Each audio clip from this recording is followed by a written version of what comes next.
Guys welcome back to our channel. ഇന്ന് നമ്മൾ പുറത്തൊക്കെ ഒന്ന് പോവുകയാണ്.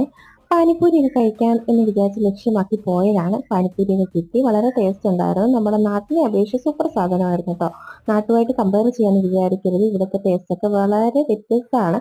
പിന്നെ വൈകുന്നേരം സാധനമൊക്കെ വാങ്ങിച്ച് ക്ഷീണമായിട്ട് വെളിയിൽ നിന്ന് ഫുഡ് വാങ്ങിച്ചു. റൊട്ടിയും കറിയും ബിരിയാണി ആട്ടോ വാങ്ങിച്ചത്.